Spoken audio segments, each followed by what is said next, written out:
Hi, everyone. I'm so excited to see you all today and present to you. Um, I'm just going to jump in because I have a lot to say in a whole little lot of time. All right, so we're going to be talking about how you need to magnify yourself to magnify your business. And the reason I'm saying that is because as women, we specifically need to be able to show up in the world a certain way. And so just really quickly, I'm going to introduce kind of my journey and how I got here and who I am. So I am adopted. My mother made history in Los Angeles, I think in California, as adopting me as a single parent. She never told me about this. I found out after the fact, but it makes a lot of sense about how she raised me. But yeah, anyway, that's the picture I found of us in the newspaper. And when I turned 18, I joined the Navy and learned about leadership in a completely different way. I was the recruit chief petty officer in our company. So I was in charge of the company at 18 and learned a lot that leadership didn't have anything to do with me. It had everything to do with the women that were in my platoon. This is my baby dog, Tashi. I love her so much. And I'm a keynote speaker, as Gabby said. I'm also a photographer, and I took this photograph in Ghana. There's a whole story behind it, but I don't have time to go into it. But if you emailed me, I'll be happy to tell you about this experience because it was amazing.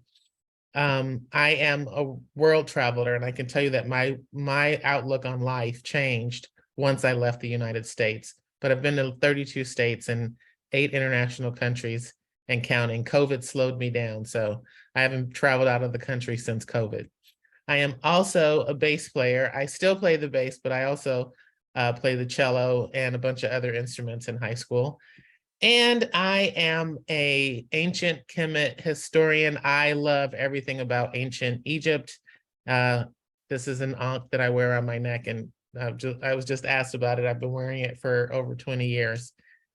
I am an author. I wrote this novel, Salmon Croquettes, and on my vision board in 2021, I put TEDx. I didn't know what I was going to talk about. I didn't know what I wanted to do, and I got my first TEDx talk in October of 2022, and the second one in 2022. So basically, I did 2 TEDx's within 6 months of each other. So I firmly believe in the vision board. I'll talk to you about that in a second. And because I wrote this novel, I started a publishing company, and I want to publish voices that aren't typically heard, that tell stories that aren't typically told. And so this is kind of the nutshell of who I am, and it influences everything that I do. So when I think about who I am as a businesswoman, who I am in the world, these are the things that I'm going to share with you because I think they're really important. And Harvard Business School agrees with me because a lot of what I have on my list is on their list. So the first thing I like to tell people to do is to stay curious, right? We can't get comfortable. Once you know something and you feel like you've mastered it, that means it's time to go learn something else. I firmly believe in that saying, curiosity may have killed the cat, but satisfaction brought him right back. So again, don't get stuck with what's comfortable. I think that successful businesswomen have a distinct personality trait that sets them apart from other organizational leaders. And that's that sense of curiosity. They also have an uncanny ability to stay curious, which allows them to continuously seek new opportunities. When I started my business in 2019, I thought that I knew what I wanted to do. I am just now settling into that work that I'm sure, positive, no second thoughts about, am I doing the right thing? Because we know what we know, and we know what we don't know, but we don't know what we don't know. And so the opportunity to continuously look into that space of not knowing what you don't know is where I think we live. This is how I went from, like I said, I quit my job and started my business in 2019. I thought I wanted to do process improvement, but I wasn't really clear. I kind of ambled around doing different things until I finally realized that the process improvement work is the work that I love to do, but it's not just process improvement, I am the special sauce, if you will, that goes into that. I'm a Six Sigma black belt. And so when people think about Six Sigma black belts, they don't think this face. There's usually the white guy with the pocket square that they visualize.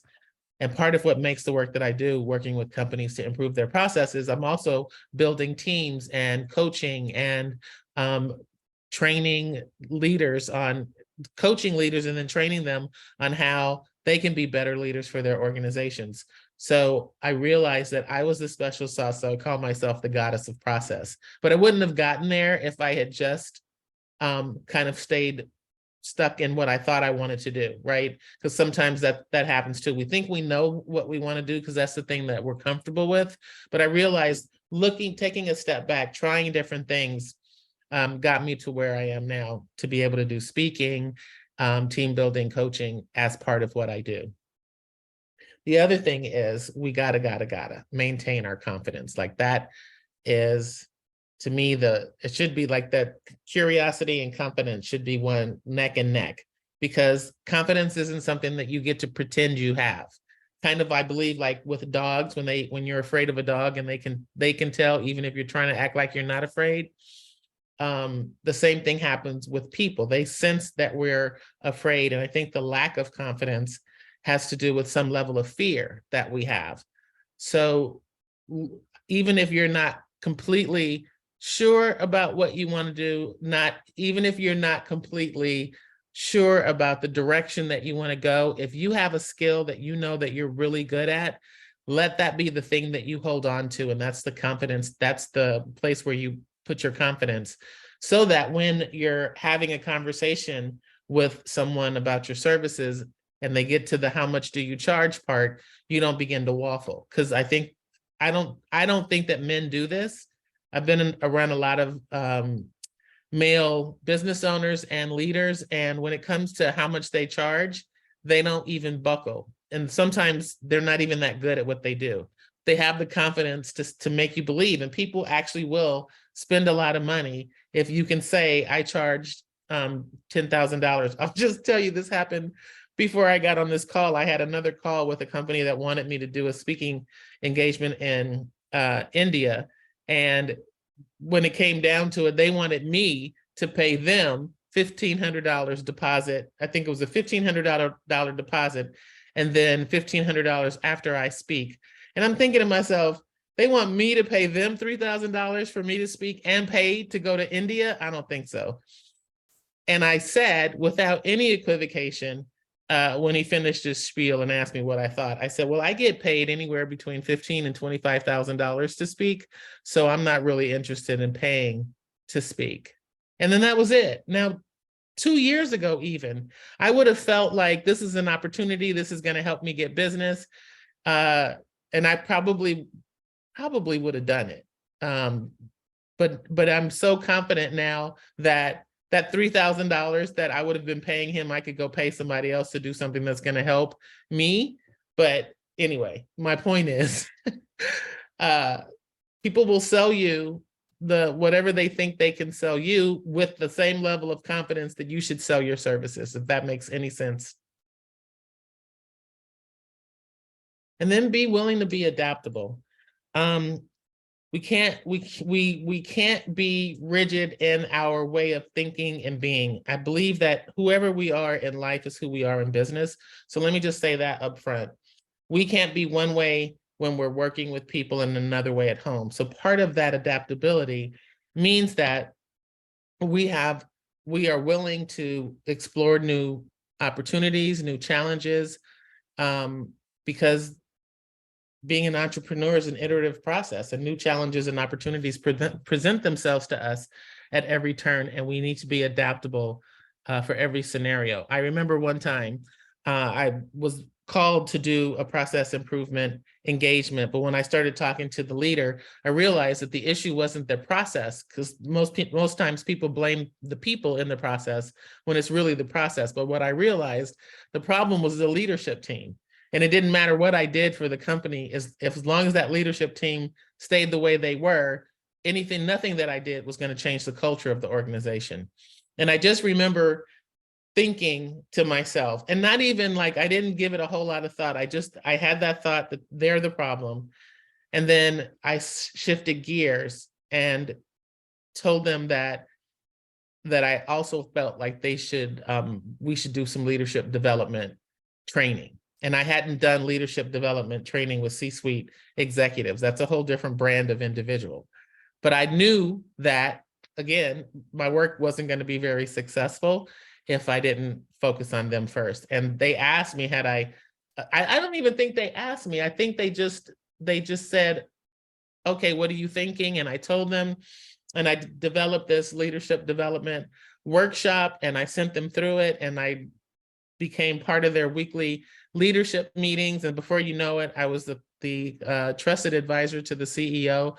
And I was thinking to myself, if I had just leaned into doing the one thing I was asked to do, I wouldn't have been able to help them, help me, help their employees.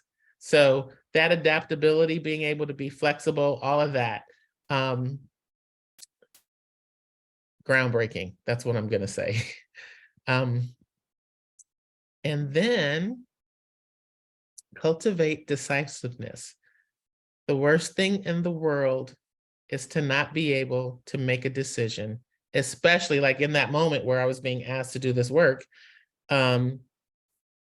If I had been indecisive, if I couldn't have even articulated what it was that I was really trying to get them to understand, I don't know that, well, I know they wouldn't have hired me. But just being able to make a decision and not worry about whether or not it was the right decision, right? Because even if it was the wrong decision, you're going to come out a better person for having made the decision. There's always a lesson in everything that we do. And so, excuse me, you get a lesson, it'll feed your mind and get you back up and going. That's the number one trait, I think, that a decisive person makes, is that confidence, the deep believing in themselves. So again, they tend to make up their minds quickly and they stick with their opinions. And so those wrong decisions become lessons learned. I once took a consulting agreement to do some, I don't even know what kind of a workshop it was. It was kind of like a business writing workshop, and I knew I didn't want to do it. And I was waffling, making the decision. I let, because it was a friend of mine's company, I let them talk me into doing it. And I reluctantly did it. And I could tell that the audience could feel my reluctance. And so I had to, in the moment, really make a decision on what is my intention for them right now. Because this isn't what I wanted to do. So what is my decision? I made the wrong decision. I didn't really think about it. But as we were going through the exercises, because I once taught college English, I thought about my students and how they were taught English. And I realized that the people in the room also went to public schools. They also had the experience. A lot of them came out speaking in second person. And I realized, okay, this is where I can help them. And I shifted my whole way of thinking. I made a decision to be more intentional about what I was teaching them, and it changed the outcome. But the lesson for me was, if you're being asked to do something that's outside of the scope of what you want to do, you have to be willing to say no. Like, that's the decision. No, because I don't ever want to be in that situation again. It was kind of an icky feeling to spend those first, I feel like I wasted the first 5 or 10 minutes, even just trying to get into doing the thing that I was hired to do. So I always want to say that decisiveness helps you be more resilient and puts you in more of a growth mindset. The next one is to build a solid team. Here's what I know for a fact. Being in business for yourself means that you are your team. However, there are some things that you probably aren't good at doing or you don't like doing. For me, I'm not a detail person, which is interesting for the work that I do. I can be detailed when I'm trying to help a company structure their processes because somebody else is doing the actual details of the work. I'm just teaching them how to do it. So I know that I am not detailed. I am creative. If I needed to come up with an idea for a new, whatever it is I'm trying to do, I can do that. but there are certain aspects of my business that I don't like doing. And so I have found people that love that work and are willing to help me. Some of it's bartered, some of it I pay. I had a virtual assistant, but then we parted ways. Long story. My point is, don't try to do it all yourself. Having a team is really beneficial. And again, if you can't afford to hire people, find people that are in business like you are, that are maybe you're at the beginning of your business, or you haven't gotten the revenue going the way that you want to. I'm sure that there are people, college students are willing to work do internships, but think about all the things that you're really good at, and then make a list of the things that you're not good at, and find people that can help you do those things. Because you want to surround yourself with teammates who have complementary talents and can contribute to the common goal. And then embrace risk. I know risk is a scary thing, but I can say for a fact that I didn't think about how I was going to quit my job. I didn't plan for it. I'm not recommending anybody do what I did. I've done some crazy things in my life, but I was tired of the nonsense I was dealing with on my job, and I quit. And I said I was going to go into business for myself, and I had no idea how, if, when any of it was going to work, but I made the decision to quit. That was the first thing. I'm going to leave, and then I'm going to start my own business. And somewhere between me making the commitment that I was leaving and actually giving my notice, someone reached out to me and asked me if I was still doing process work. And I said, yes. And I said, I'm consulting now. I'm going to start consulting for myself. And they said, well, when you get your business set up, reach out to me. So before I even put my business in place, I had a client, and I worked with that client for a year. So embrace risk. Be willing to take those whatever that step is, because launching a business, doing something new, things aren't gonna go right all the time. But if you don't take the risk, you don't know what could potentially be possible for you. I saw this, hold on, I want to find my note on it. So in the Harvard Business Review article that I was reading about embracing risk, they say successful entrepreneurs are comfortable with encountering some level of risk to reap the rewards of their efforts. However, their risk tolerance is tightly related to their efforts to mitigate it, meaning that if you're going to take a risk, like I said, you got to also be willing to, if things don't go the way you want to go, we go back to the adaptability. We go back to being curious, and back to the confidence of knowing that you can move through it. And if you have a team, if you have people, oh, this is the other thing I wanted to say about that team. Somewhere in your team should be a mentor, somebody that's willing to help you.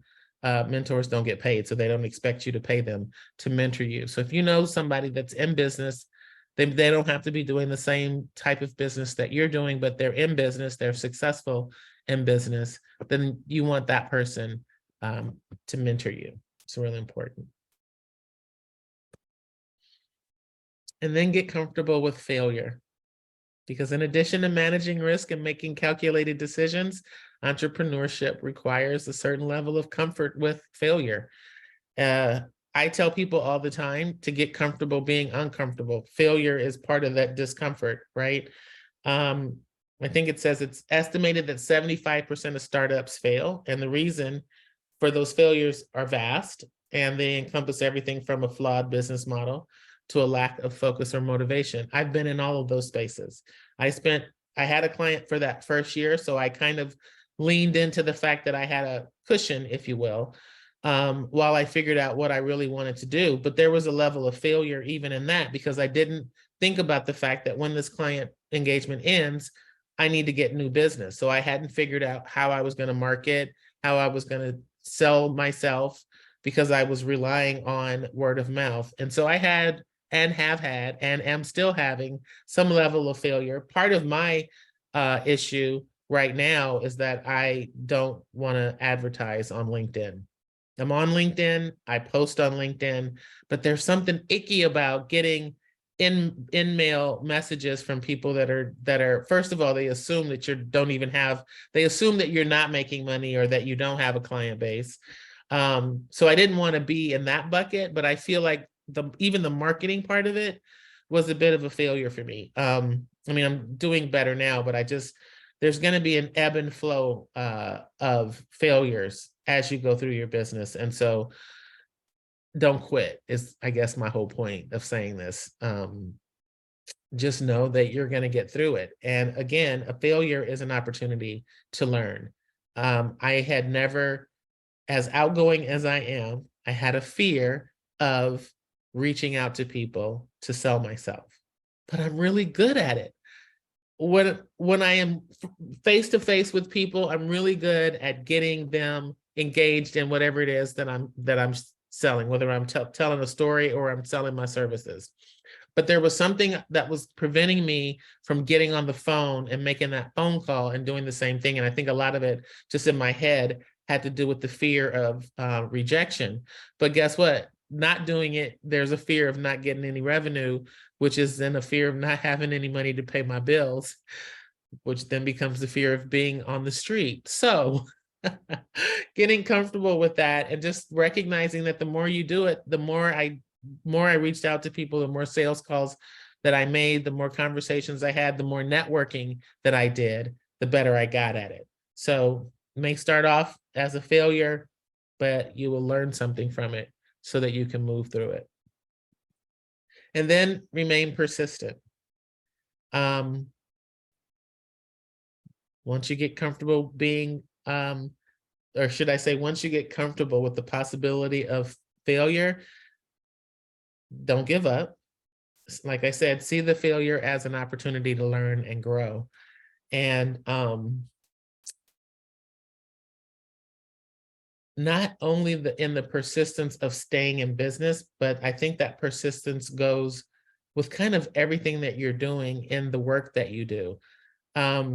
Stay persistent when it comes to, if you're like, I'm a 6 Sigma black belt right now, but I'm studying to become a master black belt. I mean, I'm kind of that's kind of the last road that I can take, but I started as a green belt. So it was just important to persistently continue moving up that ladder, no matter what it is, right? Because again, we don't want to stay stagnant. We don't want to get to a place where, you know, I know this one thing, I'm going to do this one thing. If you have multiple talents, then I say figure out a way to get your create a path so that you're using all of your talents and you stay kind of persistent in honing those skills. I hope that made sense. Yes, it does. Okay.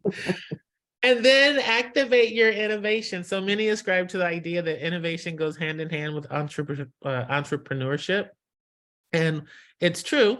Some of the most successful startups have been taking existing products or services and drastically improving them to meet the changing needs of the market. Whatever it is that you're doing, I will say this, for me, again, process improvement. Typically, you have a consultant that comes in and works with your employees and helps you build better processes, right? Brings people together. But my innovation to that work was that everything that I do is about teaching organizations how to love their employees, teaching employees how to love the work that they're doing. Because if you're not doing the work that you love in service of people who love what you do, then why are you doing the thing that you're doing, right? So I figured out that part of what I am doing embodies bringing love into it, helping people bridge, making connections. And so I have innovated a new way of approaching process improvement so that I'm not just focusing on the process, I'm focusing on the people. And that's the thing that I sell. Like I said, when people think process, they don't think me. And you can't see me, but I'm also 6 feet tall. So I have a presence, and I use that presence for good, not evil. So yeah, activate on your innovation. Be always thinking about a way you can do something differently from somebody else. And then stay focused. Whatever the thing is that you're working on, stay focused. My problem, I will tell you, for the first, from George Floyd until the beginning of the year, I moved into DEI work. I didn't want to do it in the first place. I never liked DEI work. I've done it in my career out of necessity because I was always pulled into it when I worked in a corporate environment, but I didn't like the work. But I thought that I needed to do something to get, since all these companies started their, if you don't know what DEI is, it's diversity, equity, and inclusion. And a lot of companies started this work after George Floyd. And I took that focus away from, really nailing down my process improvement work. I let that focus stray and I started working on DEI efforts, but it's never been something that fulfills me, because I feel like if a company has to advertise that they're doing DEI work, then they're not really, to me, doing it because that's what they want to do. The focus should always be on how do I help my employees? How do I help my employees become better versions of themselves? And if companies really wanted to do DEI work, then they would just do it and not have to advertise. Anyway, my point is, I didn't stay focused and I kind of waffled back and forth, and it created a lot of aggravation for me. So everything that I'm telling you is because I've done it, I've moved through it. I probably maybe went back to it again, but it's part of that process. But I can tell you that just staying focused on your path and not letting other things get in your way will help. That's what I'm gonna say. And then remember that thoughts become things. And here's what I'm going to say about that. When we worry that something's going to happen, like I'm not going to have enough money to make the rent this month, if that's the thing you focus on, probably going to create the thing that's going to create the thing you actually don't want to have happen. I think it was Henry Ford that said, if you think you can or you think you can't, either way, you're right. And it's so true. So in life, in business, remember that what you focus your energy on is the thing that you will manifest. So don't think about the negative things that could happen.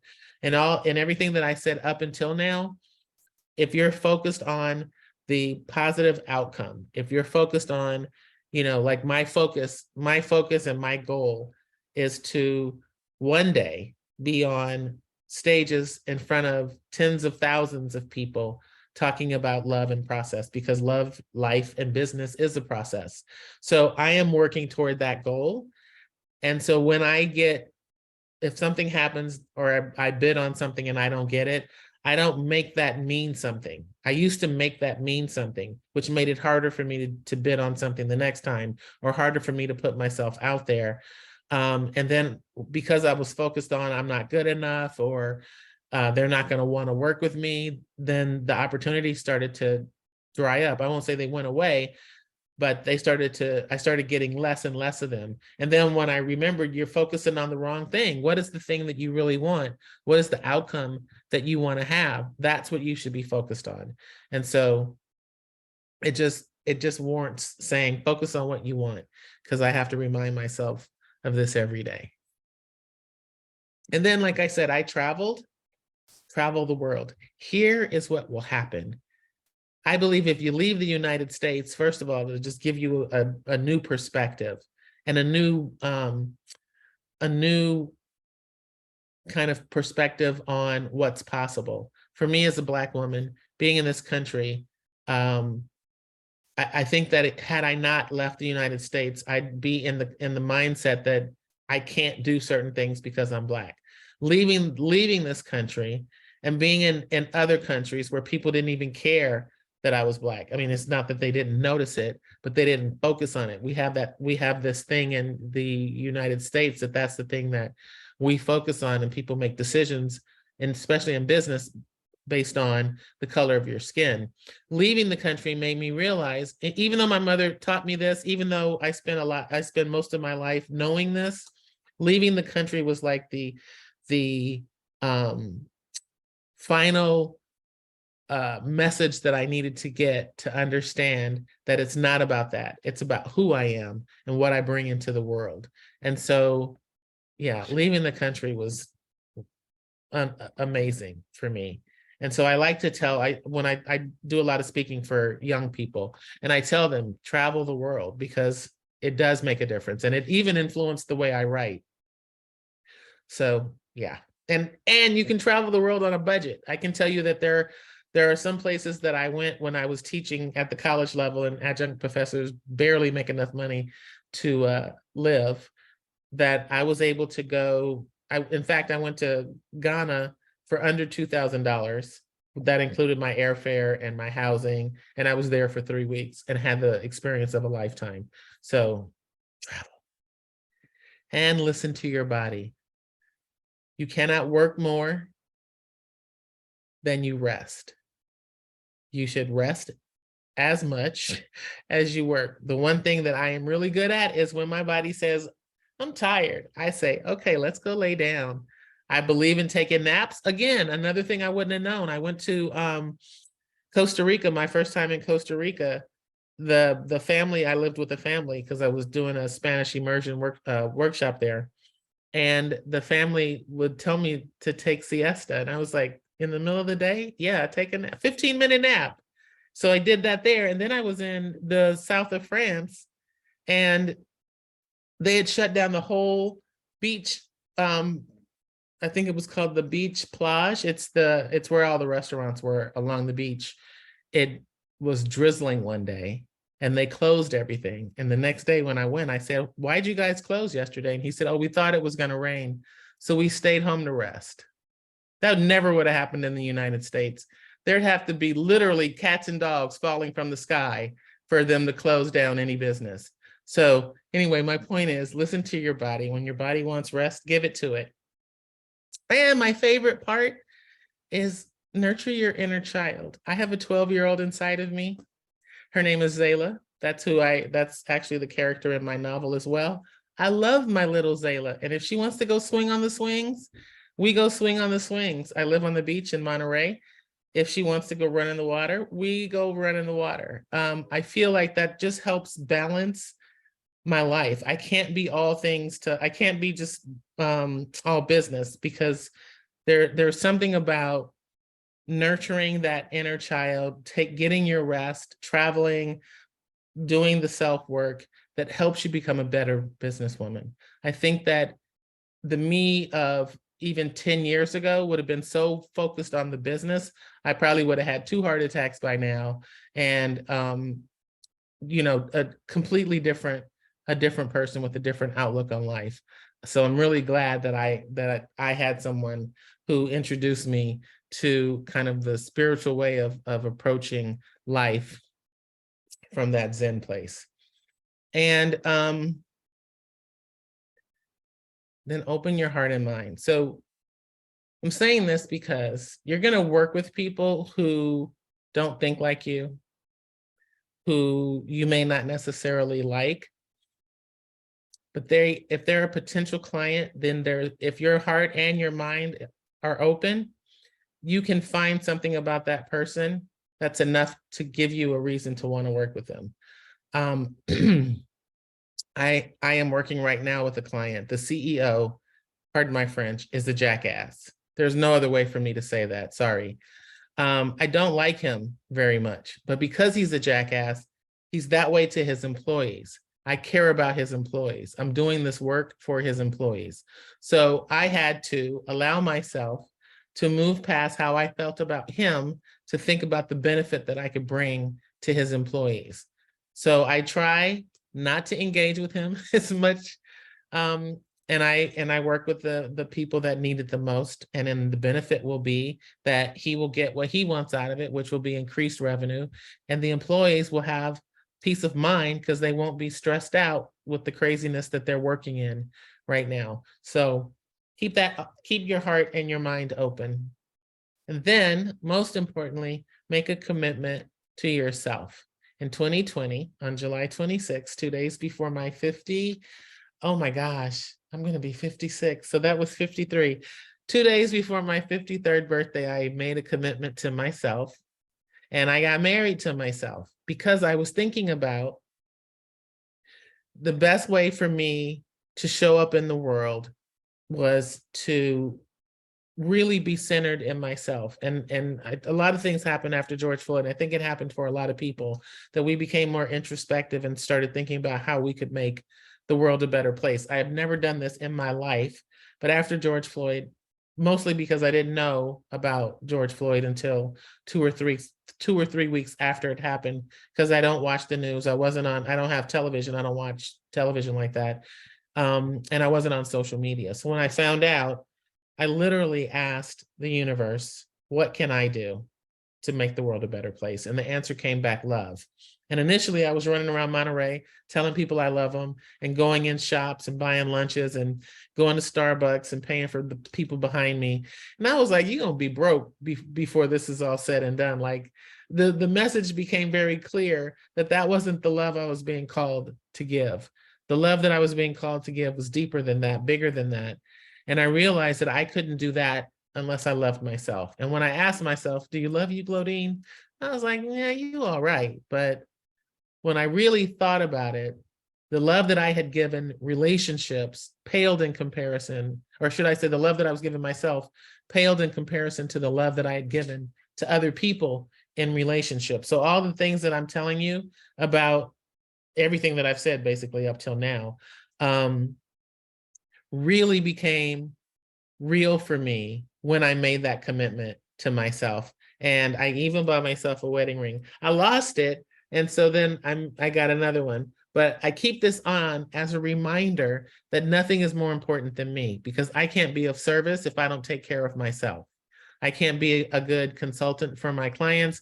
I can't go on a stage and deliver a good keynote unless I am fully present. And so as much work as it takes to stay fully present, that's the most important aspect to all of this, because the difference between how women show up in the world is that we're nurturers and we're givers, but most of us are always giving and we rarely get what we give back. And so it's really important to make sure that you have that balance.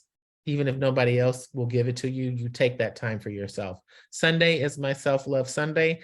I am just now sharing it with other people. It's been 3 years and 3 years so far, but Sunday was the day that I took for myself. And now I'm finding like, okay, I can go to brunch with somebody. It's helping me build relationships in a different way with the people in my life, because I'm sharing that special day with them, and they know it's my self-love Sunday, so they feel honored that I'm sharing that day with them.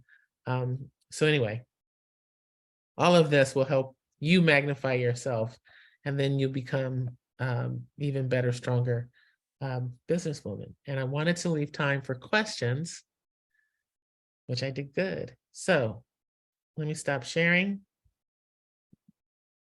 And I'd love to hear your questions. If anyone has any questions, please feel free to unmute your mic. I have a question. My name is Katie, and Claudian, thanks so much for the presentation. I took a lot of nugget from it, but I was curious about what you were talking about. Number 2, you said maintain your confidence, and I put how, because that's a big thing for me, and I it's like boundaries too. They say, oh, just have boundaries. And so it's like, it's the how process I'm interested in. I know. Yeah. I wanted to do all the hows in Yeah. this. It's hard. Here's the thing I will say about confidence. What's one thing you're really good at? Well, I do body work for women, and I feel like I'm good at it. I'm not the best that there is, but I'm good at it. See, that's the thing. Here's how you're going to stop right now. You see what you just said? Yeah. I think I'm good, but I'm not the best. But you may be offering something somebody else isn't offering, right? And nobody else would know that. So like if you asked me what I was really good at, I would tell you you'd think I was the best in the world. And I wouldn't backpedal. I used to do that though. So the how is maybe stating to yourself what you're really good at, getting really comfortable with that. Yeah. And then when somebody asks you, you can answer them without even thinking twice about it, right? We all suffer from that imposter syndrome. They like it, I call it, I give that part of me a name. Her name is Caldonia. She's also the menopausal part of me. So when she shows up, she's still part of me, but I say, Caldonia, we're not even doing that today. I don't believe anything that you're telling me. I'm really good at this. I got this. So I think it's just a mantra maybe that you say, it can't come from any other place. It has to come from you. And I'm speaking from experience, trust me. Yeah, I really appreciate that. And that does help me, because it's like, if I can go down and like list, it's like all the things I bring into it, that can be really helpful to say, oh, well, I'm not that, but this is what I am. Right. So yeah, I appreciate that. Thank you. Yeah, of course. Here's what I want you to do for yourself. Write down 20 things that you are really good at, not in comparison to anyone else, but just 20 things that you are really good at. And if you had to, you could sell them. Okay. Ooh. And then when you feel like, you don't have that sense of confidence, I want you to look at that list, remind yourself. Okay. And keep adding to the list as you go on, but start with 20. Awesome. Thank you so much. My pleasure. My pleasure. Yes, Leanne. Yeah. Hi, Glodine. Thank you so much for sharing all your wisdom with us. And I feel you on a whole lot of levels. I'm feeling you there. I have a question for you. Process improvement. And at one point you said that you realize that your process improvement includes like bringing love into the processes.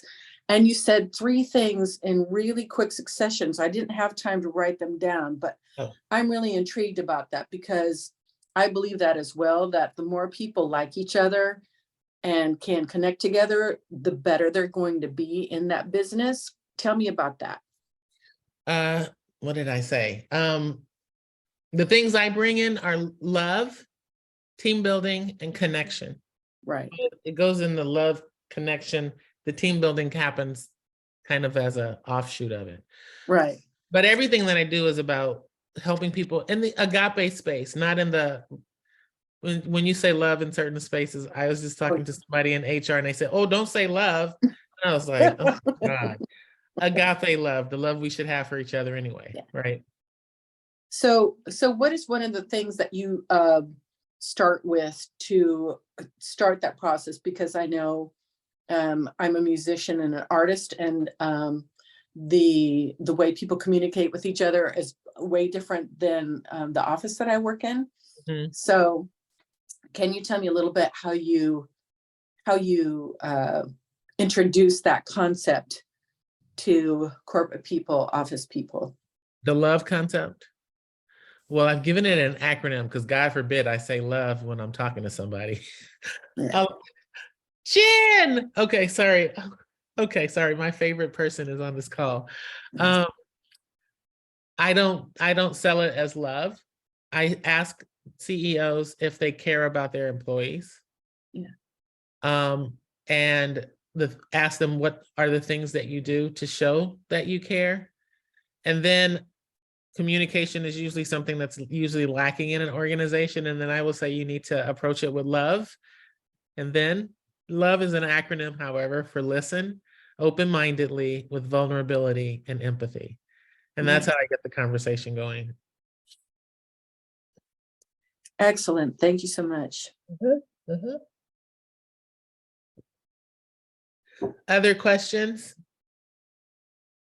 I had this thing I was going to say about ask questions, because people don't like to ask questions because they don't want to look bad. My mother used to tell me the only stupid question is the one you don't ask.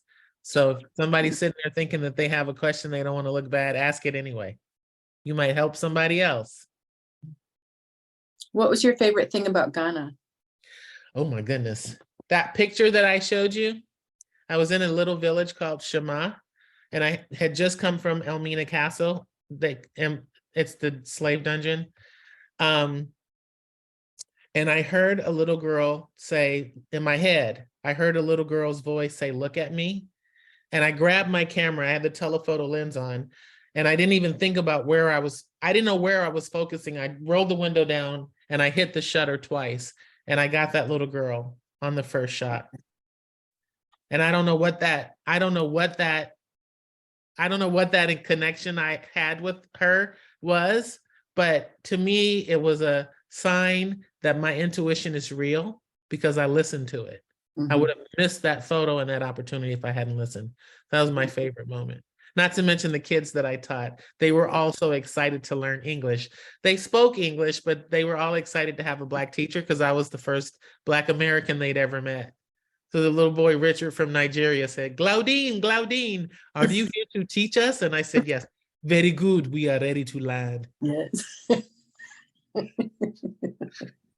Did they teach you any songs? They taught me I can't remember it now, but they did teach me one song. Those kids were so awesome. Yeah. Yeah. I saw someone's camera come on. Does that mean you're going to ask me a question? I have a question for you, Claudine. It's good to see you.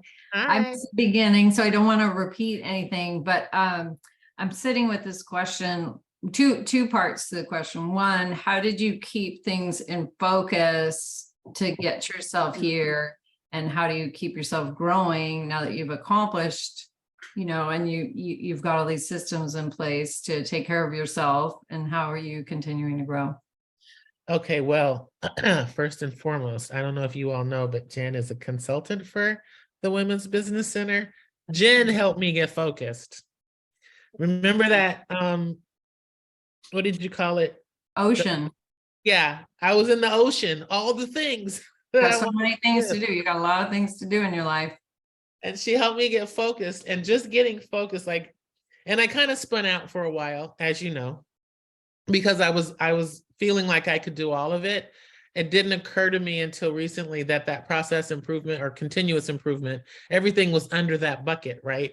The continuous improvement, the coaching part of what I was doing, team building, process work was all under that continuous improvement bucket. So getting really clear with that, and then writing down, I read that book too, the one thing, and it helped me realize that I really do try to do too much. It's okay.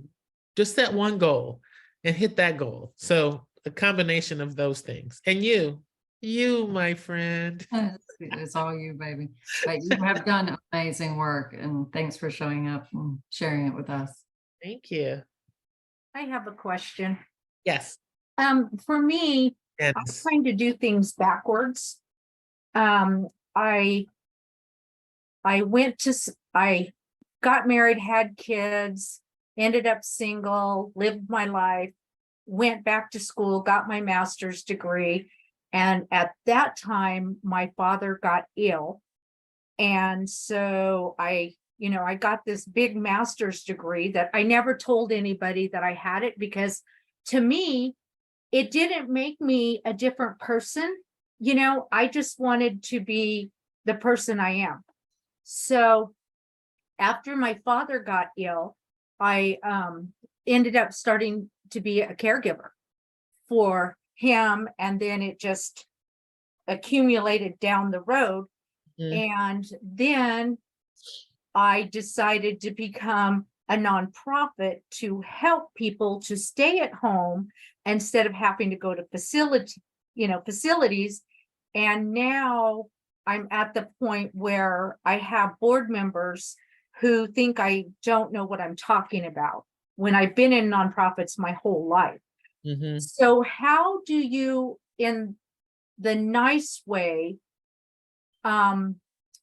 keep them on your side and not trying to say it's your fault that this is not working, when in reality, I was the one doing all the work and they were telling me they were going to do the work, and they didn't do the work. Mm. So the thing missing in all of that is accountability. Yes, for the board, but the board all resigned, which I was glad, because that Okay. was the decision given to them. Okay. So I would say that are you getting another board? Yes, Okay. So get people on your board that are like-minded. And then you all build, they don't have to be like you, but like-minded. They need to come from different walks of life. But but have my passion, correct? they need to have your passion. They need to understand that accountability is important. They need to be willing to be held accountable as well as hold you accountable. But I think creating that board as a team Yeah, is really important. Like setting the foundation that you are all there for a single purpose, not Okay. for one person, and it's not about blaming, right? Nothing that we do, I feel like nothing that we do should be about shame and blame. Like, I'm really clear, there's no right or wrong, because what's right for one person might be wrong for somebody else and vice versa. So how do you make somebody think that what they did that you thought was wrong when they think it was right? Like, just the exercise in futility. So just keeping an open mind, that kind of stuff. and it's really hard. I have always been, this was like something I did on my own since 2011 up to 2022. And so I carried all of this with me, and I thought, oh man, I'm going to have people that I can just give some of this to, because it got very heavy, very heavy for me. And I knew I couldn't do it on my own. I needed a team. So, and when I put the team together, it was I just threw them together to help me become a nonprofit. But that was the understanding. I said, I just need names, and help me become the nonprofit. I didn't realize I worked in nonprofits. I'd never started one. I didn't realize how hard they are. Ooh, Yeah. if I wouldn't have known that, I wouldn't have probably done it. So I didn't think about it, So remember back there when I said, I can't remember which one it was, stay focused. And so you're going to need to just be really specific about who you bring on next time. Okay. And I wanted to say this to you, Katie, you mentioned boundaries as well. Setting the boundary is just being able to say no. And the first time you say no, it'll be a lot easier to say no the next time. I didn't want to forget to say that. Okay, perfect. Thank you. Huh?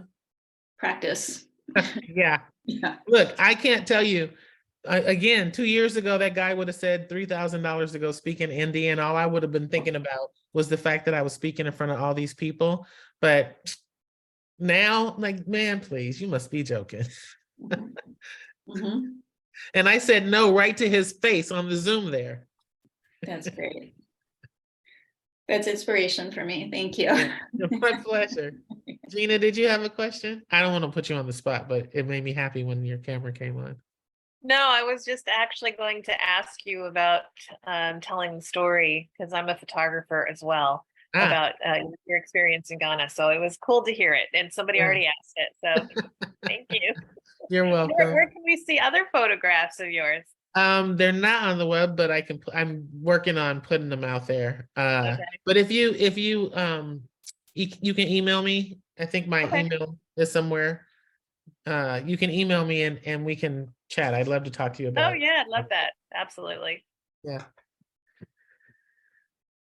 We have 4 minutes, so 4 more minutes.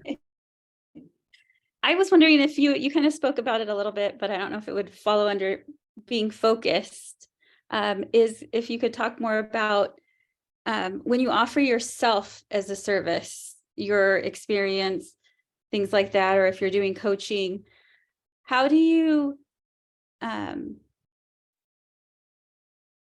stay, as far as like if it's a niche, something like that, and people are asking you, can you do this? Can you do that? Why don't you do this? And it's, I'm trying to really say, there's so many people that need help. I don't have to help all of them, but it's always coming at you. And how do you, is there any tools that you use to stay, you know, like, do you keep a list or just say like, this is what I do and not get pulled in all different directions? Because that's how I feel a little bit. Somebody asked me that question a couple of days ago, and this is what I said to them. This was a friend of mine. I feel said, like all I'm saying is no, no, no. yeah, right now, because it's yeah, just so much. because it's a lot. Yeah, you can say, look, I am really good at these things, whatever those things are, and you can say, and I'm not so good at those things. And so, would you want like a busboy making your food, or would you want the chef to actually do the thing that they're really good at? Right. Okay. Because the other part of the other part of this is like being transparent. And you don't want somebody to talk you into doing something that you don't want to do. Even if you know how to do it, if you don't want to do it, it's going to become evident. I'm speaking from experience. Okay. Yeah, so I know you said. yeah, just be willing to do the work that you love, because that's the thing that people are going to have you come back and do. If you go do the thing that you don't want to, that you don't love or you don't even like, you're probably not going to do it at the best of your ability, and that's going to be evident too. Okay. Yeah. That's what I've felt as well. And I know you mentioned, you know, getting talked into doing something, and it tends to kind of ruin my, you know, enthusiasm even for my own business, because I'm trying to meet other people's needs. So it's just going back to, this is what I do. And yeah, I don't have the recipe for what you're asking for, I guess. Exactly. Thank you. You're welcome. Oh, we're right at 1 o'clock now. Well, this was a pleasure. I'm so happy I got a chance to do this with all of you. Thank you all for coming. Oh, Glodine, trust. We are very appreciative of you taking the time and sharing your expertise with us. We really appreciate this. My pleasure. Sure. And so I would like to let everyone know that I will most certainly provide you all with Glodine's email address, as well as I will send everyone a link to view the recording to our workshop today. And if anyone is interested in receiving any one-on-one consultations with any of our professional consultants, such as Jen and Gina, please feel free to reach out to me. And we have some really amazing workshops coming up. So please visit our website to register for any of the up and coming events. So this right here will bring us to the close of our workshop today. Oh, wait. And You have can you something to also say? add my TEDx so they can see my love is, what is it? Race, enough with race already? Absolutely. Okay. I will most certainly include that also. My Okay. pleasure. Thank you all. And I hope everyone has a wonderful afternoon. If you all, does Leanne, do you have something to say? Oh, she just saying thank you. Yeah, I saw it. Oh, awesome. Okay. Well, I hope everyone has a wonderful afternoon. And again, if anyone has any questions about any of our workshops coming up or how to get a hold of Glodine, please feel free to reach out to us. All right. All right. Bye-bye, everyone. Bye. Bye, Glodine. Bye. Bye. Bye-bye.